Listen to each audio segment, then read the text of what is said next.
The year is 1947, and for the past 2 months, America has been captivated by stories of bizarre flying discs descending from the sky. Reports have come in from all over the country with sightings of these objects dominating newspaper headlines and radio broadcasts. Then on July, something comes down from the sky near the small town of Roswell, New Mexico. It crashes onto a ranch owned by a man named Mac Brazel, who soon discovers that what he has found are the remains of a flying saucer. He contacts the local sheriff, who then alerts the United States military. Within hours, the Roswell Army Airfield announces to the world that it has recovered a disc through the cooperation of one of the local ranchers and the sheriff's office of Chaves County. Major J.T. Taylor, commander of the airfield, explains that the flying disc was about 50 feet in diameter, and that pieces of it were found on a ranch near Corona in Chaves County. Taylor confirms that some of the discs have already been recovered, but that the search is still underway for others. And apparently, the military isn't the only ones interested in this discovery, as the FBI has also become involved. The Roswell Daily Record, a local newspaper, runs the story with the headline reading,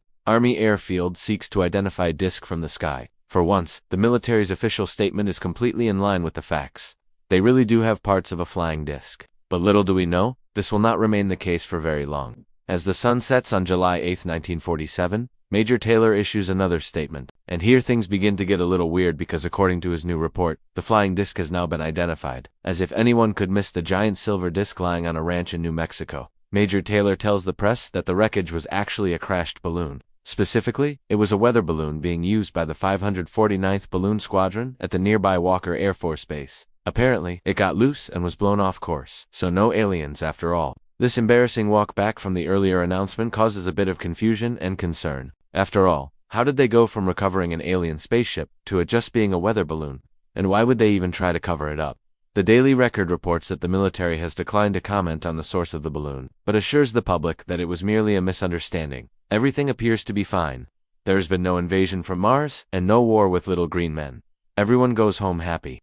Or maybe not everyone. There are people who witnessed the original announcement of the crashed flying disc, who watched the military backtrack within hours, who saw the debris for themselves, and who came to the conclusion that what they were looking at was not part of any kind of balloon. One such person was Jesse Marcel, a local police officer who was called to the scene to secure the crash site. He took some of the debris back to the sheriff, who then handed it over to the military.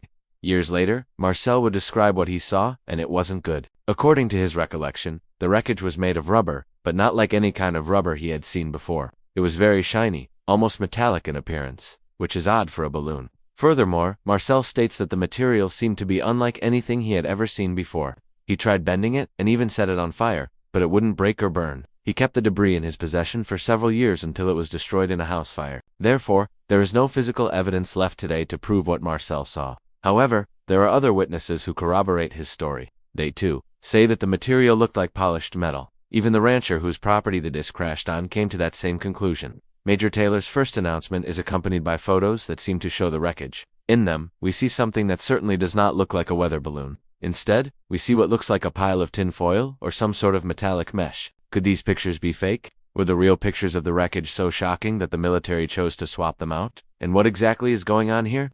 As for the bodies of aliens, well, that part of the story was never officially confirmed. The initial reports of the crash don't mention anything about aliens, although there were rumors circulating at the time that extraterrestrials had been recovered and taken to a medical facility in the nearby city of Deming. No one knows where these rumors started, but they certainly didn't help the situation. There was even a local mortician who claimed to have been contacted by the military and asked to prepare 5 coffins for the recovery of alien bodies. These rumors were later proven false, but by then, the damage was done. As the story evolved, further details were added. Soon there were reports of 3 discs having crashed with the military recovering 3 alien bodies. That sounds crazy, but if the initial announcement had been true, then perhaps the story would have taken a similar turn. It seems unlikely that the government would have announced the recovery of an alien spaceship and its occupants without intending to follow through with those claims. Yet that is exactly what happened. As you've probably guessed, the government did not intend to reveal the truth. To the public, in fact, they wanted to keep it hidden. Major Taylor's announcement was leaked to the press accidentally. It was not supposed to happen, but someone at the base told the local paper what was going on, and when the military learned of the leak, they rushed to issue their own statement, which just so happened to undo it. So why was the military trying to cover up the presence of a crashed weather balloon? Well, it turns out that balloons were not supposed to be there at all. It was 1947, and the United States and much of the world were still reeling from the end of World War II. The conflict had dominated global politics for over a decade. It ended just 2 years prior, and no one really knew what to do next. Although the fighting had stopped, tensions between the Allies and former enemies remained high. That is when the United States began Project Mogul, a top-secret initiative to send high-altitude balloons into the upper atmosphere to collect data. The balloons were designed to float above the Soviet Union and gather intelligence without risking human lives. But there was a problem. The Soviets knew about the project. They had broken America's codes and intercepted messages revealing everything about it. So the Americans had to improvise.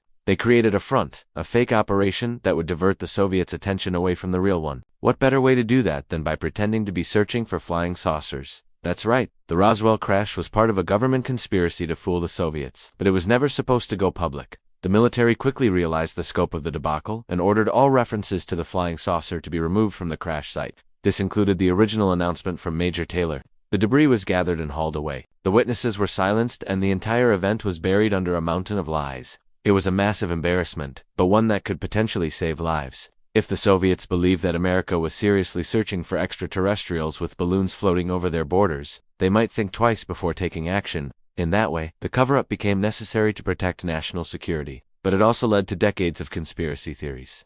As the years passed, more and more people came forward with stories about what they had seen. Some said they witnessed the crash, while others spoke of alien bodies. Still, others claimed to have seen government agents searching the area for debris. All of these stories contributed to the mystery and inspired countless books, TV shows, movies, documentaries, and video games. Is any of it true? We may never know for sure, but one thing is certain: the cover-up was real. Whether or not the original crash was real is debatable, but the government's response to it leaves no doubt that something unusual was going on in Roswell, New Mexico in the summer of 19... Now check out the latest video on the screen. Do you think there really was a cover-up in Roswell? Let me know your thoughts in the comments. And remember to subscribe for more videos like these. Thanks for watching.